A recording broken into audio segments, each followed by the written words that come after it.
मूर्ति तोड़ी गई बाबा साहब की, क्या कहेंगे? सबसे पहली बात तो ये है कि जिन लोगों ने संविधान को जलाने का काम किया है उनके ऊपर आप ये समझिए देशद्रोह का मुकदमा दर्ज होना चाहिए और सरकार को तत्काल उठाकर उनको जेल के अंदर डालना चाहिए। एक वो व्यक्ति जिसने देश के लिए, समाज के लोगों के लिए लड़ाई लड़ी, उसने किसी एक व्यक्ति, एक विशेष के लिए या एक समाज के लिए लड़ाई नहीं लड़ी। बाबा साहब की लड़ाई पूरे देश के लिए थी, देश के तमाम लोगों के लिए थी। और अगर उन्होंने फंडामेंटल राइट्स दिए तो सबको एक समान अधिकार दिए, सबको शिक्षा का अधिकार दिया, सबको बोलने का अधिकार दिया, राइट टू स्पीच का, राइट टू फ्रीडम का अधिकार दिया।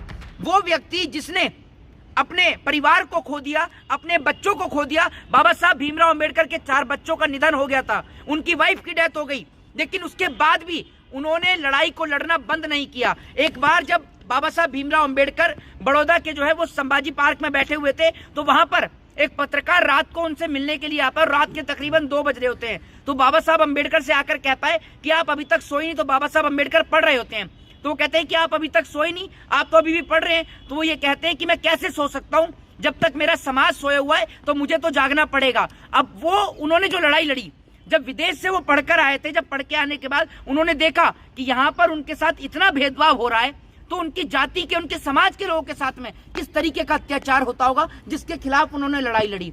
एक बात मुझे समझ में नहीं आती, भारत महज एक मिट्टी का टुकड़ा है, ये देश जो भी है वो बनता है लोगों से, लेकिन यहाँ के लोग आज लड़ रहे हैं। पहले लड़ रहे थे हिंदू मुसलमान के नाम पर, आज जाति के नाम पर लड़ रहे हैं। मुझे एक चीज समझ में नहीं आ रही, जिस चीज को हम इस देश से समाप्त करने की कोशिश कर रहे हैं वो चीज कैसे वापस से इस देश में स्थापित हो रही है, वो हमें समझ में नहीं आ रहा। पहले कभी देश के गृह मंत्री अमित शाह जी भरी पार्लियामेंट के अंदर बाबा साहब भीमराव अंबेडकर का अपमान करते हैं, तो अब पंजाब के अंदर मुझे एक बात समझ में नहीं आती है कि ये कौन लोग हैं जो बाबा साहब के संविधान को जलाने का काम करते हैं। और अगर उनको संविधान से नफरत है, तो अगर उनको कोई तकलीफ होती है तो किस मुंह से वो एफआईआर लिखवाने जाते हैं? जब उनके अधिकारों का हनन होता है तो किस मुंह से वो कोर्ट जाते हैं और कहते हैं कि मेरे को बोलने नहीं दिया जा रहा या मेरे को पढ़ने नहीं दिया जा रहा? अगर आपको संविधान से इतनी नफरत है तो आप इस देश को छोड़कर चले जाओ, क्योंकि ये देश न गीता से चलेगा न कुरान से चलेगा। अगर ये देश चलेगा तो संविधान से चलेगा। कहीं ऐसा तो नहीं कुंभ में हिंदू राष्ट्र का संविधान ला दिया है, अमर उजाला की रिपोर्ट है इसलिए कर रहे हो कुछ? ऐसा है, अपनी अमर उजाला की जो है ना रिपोर्ट जो है उसको जो है आप अपनी जेब के अंदर रखिए। आपके जैसे अमर उजाला वाले 36 घूमते हैं, ठीक है ना। एक बात आप मुझे बता दीजिए, हिंदू राष्ट्र आपने बना दिया, जब इस देश का प्रधानमंत्री अनाउंसमेंट नहीं कर रहा, राष्ट्रपति किसी देश का प्रथम नागरिक होता है, राष्ट्रपति अनाउंसमेंट नहीं हो रहा, आपके घर में आके स्पेशल कोई अनाउंसमेंट करके गया था क्या? ये बता दो आप मुझे। लेकिन केजरीवाल तो बाबा साहब की तस्वीर लगाते हैं दफ्तर में पीछे अपने। भाई मैं आपको एक बात कहना चाह रहा हूँ कि जो बाबा साहब की तस्वीर लगा रहा है, आज की डेट में बाबा साहब का इस्तेमाल सिर्फ वोट की राजनीति के लिए।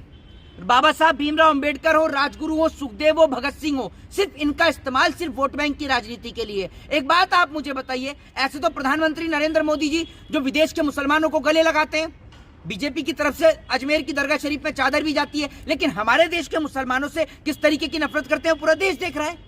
लेकिन पंजाब में आम आदमी पार्टी की सरकार है और अभी तक केजरीवाल जी ने इस मुद्दे पर एक ट्वीट भी नहीं किया ना। तो मुझे एक बात समझ में नहीं आ रही कि एक व्यक्ति जो पढ़ा लिखा व्यक्ति है, एक देश की राजधानी का मुख्यमंत्री है, अगर कोई उनके राज्य में बाबा साहब के संविधान को अपमानित करने का काम करता है या संविधान को जलाने का काम करता है, तो उसके ऊपर तो तुरंत कार्रवाई होनी चाहिए और ऐसे व्यक्ति की सिर्फ एक ही सजा होनी चाहिए और वो है देशद्रोह का मुकदमा करके या तो उसको लाइफ टाइम इम्प्रीजमेंट देनी चाहिए। ऐसा व्यक्ति समाज में रहने के लायक नहीं है। गिरफ्तार तो हो गया, गिरफ्तार तो हो गया भैया। इस देश में गिरफ्तार तो बलात्कारी भी हो जाते हैं, सजा कितनों को मिलती है जरा मुझे आप ये बताइए ना।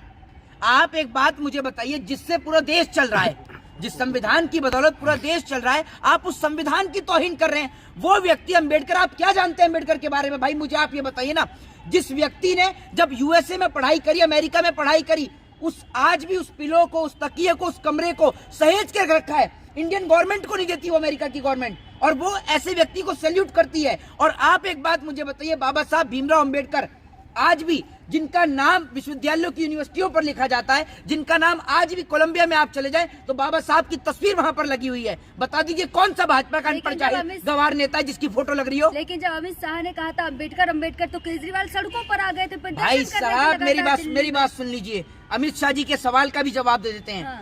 उनके समाज के लोगों ने, और तमाम समाज को छोड़ दीजिए, देश के तमाम लोगों ने अंबेडकर अंबेडकर अंबेडकर कहते हुए आज वो इस कुनीति से बाहर निकल कर आ गए कि किसी का बेटा डॉक्टर है, किसी का बेटा इंजीनियर है, तो किसी का बेटा एडवोकेट है। लेकिन आप उनको देखिए जो मोदी मोदी चिल्ला रहे थे, पता चला 14 से पहले तो फुल पैंट में घूम रहे थे, अब तो अंदर पहना अंडरवियर भी आधा हो गया इनका, और थोड़े टाइम और मोदी रुक गया तो इनका अंडरवियर ही गायब हो जाएगा। ये सड़क पर नंगे घूमते नजर आएंगे आप।